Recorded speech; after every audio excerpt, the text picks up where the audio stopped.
This is Strategic Moves with Kenn Dowell. Able to get other and bigger opportunities to do exactly what you want to do with your building that you want to build over there, you know? Demonstration project. Let me say this, like, I often think of like this wormhole that I was able to go through. Mhm. And it's only through the grace of God and the ancestors, right? And Pacific people, Mhm. you know what I'm saying, that helped me, right? Mhm. Because I mean, the work that I'm doing, I could have never did it without certain organizations holding my hand. Mhm. Mhm. United Black Fund held my hand. Correct. They gave me somebody to help me take the wonderful thoughts Mhm. and put them on paper. Mhm. You know what I'm saying? I salute them. Mhm. Cleveland Foundation Mhm. held my hand. Mhm. You know what I'm saying? Pastor Rowan Mhm. held my whole body. Mhm. You know what I'm saying? I have been mentored, Mhm. right, and handheld in many ways that got me to the point where they say we might have to acknowledge this group, Mhm. this nonprofit, because they got 6, 7 programs going on with no funding, Mhm. no operation budget. How is this possible?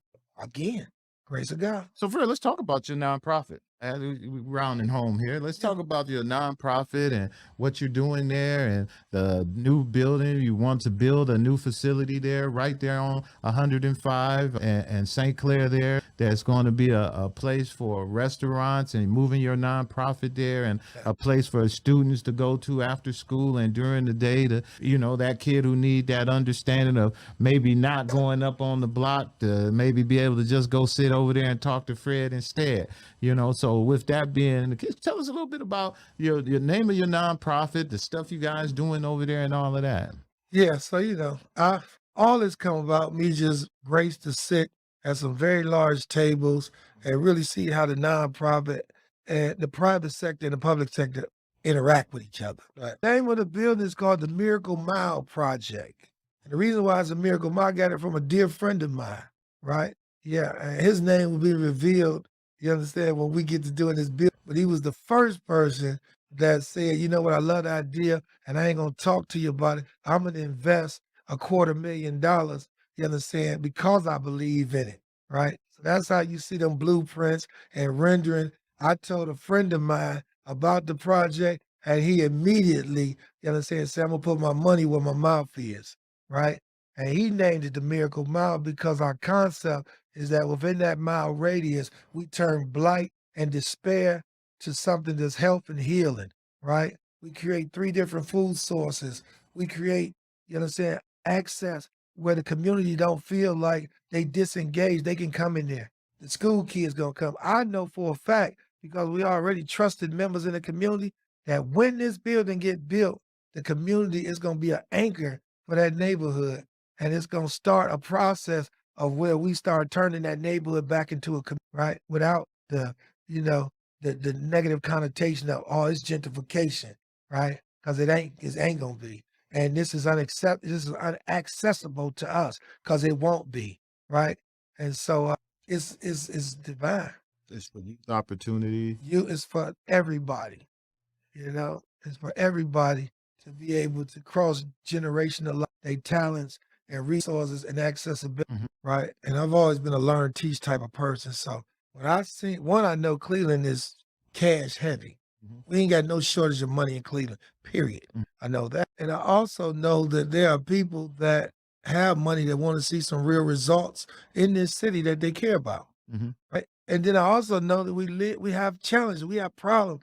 So when I see 105 and I see a building that, needs a lot of TLC, I see buildings gutted to the studs and $2, $3, $4 million put into it.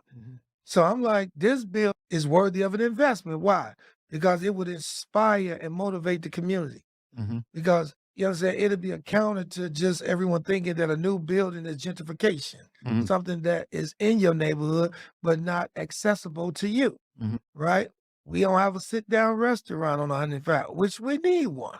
We need food sources. They say we're in a food dinner. So all I'm doing is being a mirror image of what's possible, right? The name of your organization is the Kanimu Foundation, doing business at the Kanimu Lighthouse Center on 105. We shine light in the darkest of places. and we become a beacon of light. The symbol of a lighthouse is when you weary and you feel like all is lost. Come on in, and we're gonna access you the resources. We're gonna lift you up. We're gonna let you know that you have value, irregardless of what type of rough time and life you done live. You still have value. So our greatest investment, we believe, is in people. And you also have your political action committee. You have a PAC, Yeah. FinPAC. I modified it because that was just for formerly incarcerated individuals. My lens is bigger now. Okay. So you know what I'm saying? The PAC now is for felony impacted individuals. That's the 1.9. Okay. See, with just felons, I was at about 800,000. I need that 1.9. Now let's talk about that, because what Fred is doing, people just don't know. This man, he is a method to his madness. This brother has a PAC. It was called the FinPAC, which and nobody believed me. I'm doing a project with the county. Right. And they asked me to do a series of community meetings for them because the county wants to build a new jail. Right. And so our gig is to, put these meetings on. And it was so funny when I went back and told them, I said, I met with the gentleman who's the president of the FinPAC, and they like, the Fin. I said, the felons, they have a PAC. It was like, really? I was like, yeah, no, they serious. And they're serious. Like you said, they got 800 members. I mean, he got a serious PAC, and they're out there. So tell them about the PAC, man, a little bit about what you're doing with that. So again, I have a spiritual background. So the PAC is symbolic of the whale, and the whale is symbolic of the story of Jonah. Because Jonah, so a lot of people that, have been in, they call themselves being in the belly of the beast. And so when we started thinking about Jonah, trying to run from his purpose in life, and not do what God had created him to do, he ended up in the belly of the beast. But over those 3 days, he was able to talk with God, and a lot of times people incarcerated, they get a lot of time to talk, and figure stuff out and find out where you went off and what went wrong, and so after he figured it out, he got spewed out his mouth, and he got on his purpose. So the whale has a couple different symbolic meanings. One, it's for individuals that have, been incarcerated, that have transformed their lives, and now they want to get to God's business, get to the business at hand, right? But also, just like you got the donkey and you got the elephant, you got the whale. And if you don't do right by the people and you get in there and abuse your power, you might get hit with the fin, which means that we will knock you out of office and take your power. So, that's the closed fist part of it. And what's really strong about that, people, is that, again, Fred has been doing this FinPAC for a while, and he's been working with that, and it's been a local thing that he's been doing here. He's now moving it along to working with what he's doing with the actions now that he's doing that's going to open this up even bigger to take this PAC to be able to really start to make some changes and to get something going done there. What I'd like to do, Fred, and we're getting ready to come to an end here, is I want to just ask you one last thing, and I want you to just speak to, you're part of this summit that we're doing a whole summit with African-American males, and wanted you to come in to really talk about rehabilitation and what it is to do that. And you definitely are someone who I know have shown the ability to rehabilitate themselves and reinvent themselves to what you are today, as well as you have a goal of not just doing it for yourself, but helping others along the way. So my thing is, now that we're doing this thing on African-American males, and I know that males are a huge part of what's going on in our community. There were some articles that wrote that Cleveland was the worst place to live. Cleveland was the most stressful place to live. It's the worst place for African-American women. It's the worst place to live. And we own all of this worse on everything. But one thing that I never noticed that was on there, they never do a study to say how it is for African-American males. And I would like to believe if it's worse for African-American women and we're worse on everything, then it has to be 10 times worse for African-American males. So I just really wanted you to take a few moments to really talk about this thing that we can do to try to get through to the African-American males in this community, man, to try to come together. We're going to try to do our event on the 21st of September. But in the interim, on a working level, and if you could speak, and I'm hoping, and my podcast is worldwide, so I'm hoping that somebody Right. is going to pick up on this and what you got to say. Yeah. So, the first thing I would say that when you're dealing with African American men, especially those that have been traumatized and are moving through criminal proclivities and just dysfunctional, habits, Mhm. you can't be scared of them, right? And Mhm. everybody ain't built to go to the front line, but that don't mean that it ain't some work for you. Mhm. So I think that we have to, we got to show that we care, Mhm. right? You gotta care first, Mhm. right? And then you have to identify with them, right? And that's a certain group of individuals, right? Mhm. Because everybody don't have the same talents, Mhm. right? And I think that, we have to do a better job of highlighting stories of overcoming, stories of empowerment, because it's a lot of us that done been in similar spaces, our young brothers today. I just left the juvenile detention center yesterday Mhm. because we want to build a relationship with them, Mhm. right? In the midst of Cuyahoga County having the highest bond over of juveniles in the state of Ohio, right? We want to help with that, right? But when we come in there, we let them know, like, hey, man, your story matters, and we got a story too. And about sharing and caring, right? And starting to unpack Mhm. the trauma, right? And also mystifying, these taboos of like counseling, getting healing, men don't cry, toxic masculinity. We got to break through all of that because it was wrong. Mm. You know what I'm saying? And we survived off of being numb, but people become numb because they expect pain to come. That's why before they pull your teeth or do work in your mouth, they numb you, right? Mhm. And so we gotta, we have to find a way to unthaw Mm. our young men. Because right now, in my opinion, I believe that they function from a state of numbness, right? And it's an art to being able to unthaw somebody that, is distrusting, Mhm. have been hurt to levels that some of us can't even imagine. It's all hands on deck, but in all hands on deck, that don't mean everybody touch everything. Mm.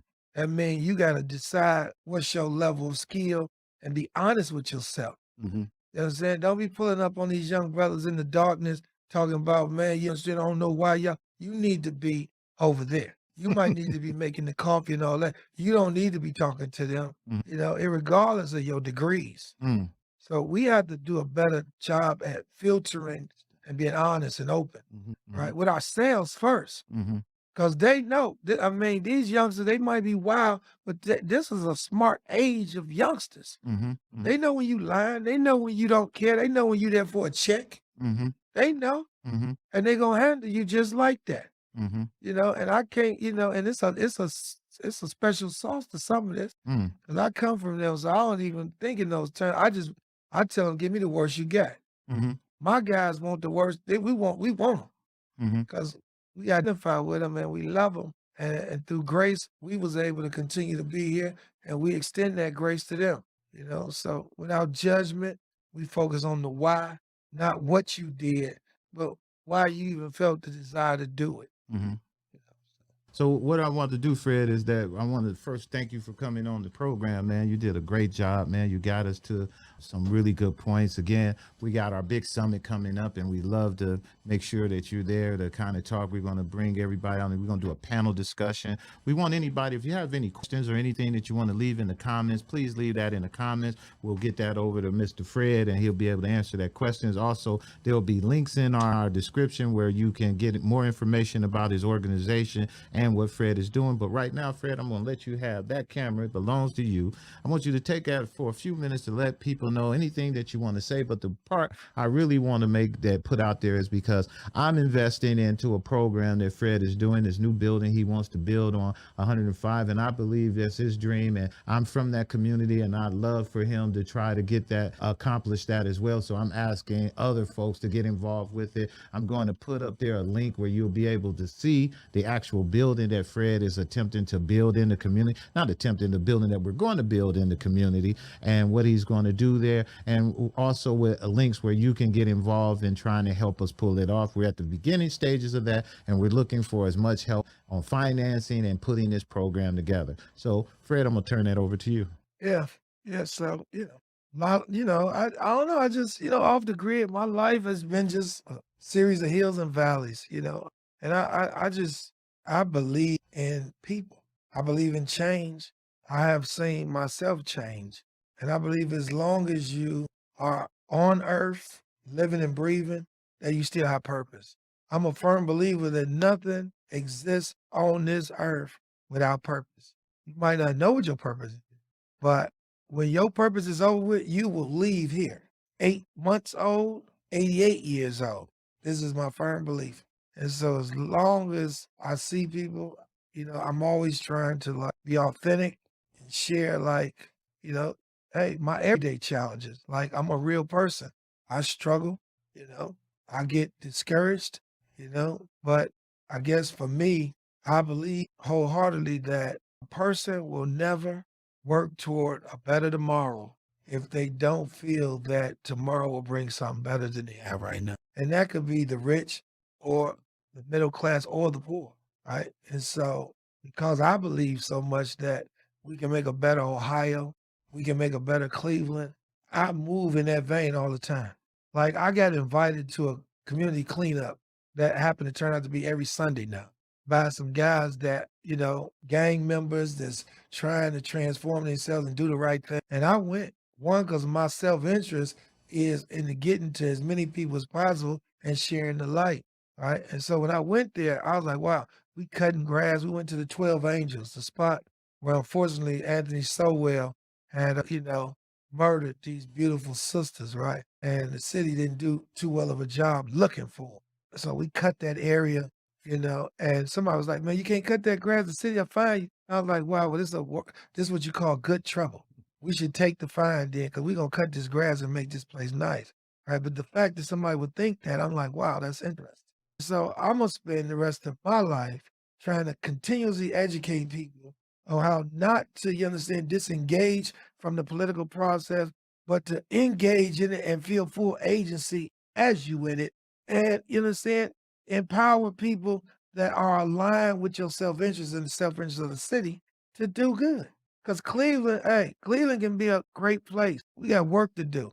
And we're not going to do it in silos. We're not going to do it with this group that catered to city council or this group that's cool with the mayor, or this nonprofit that, get access to capital and ain't going to touch it to the ground. There ain't none of that going to work. We'll look up 5 years from now, and instead of having 395,000 residents, we'll have 200 and everything else. And how far we going to go?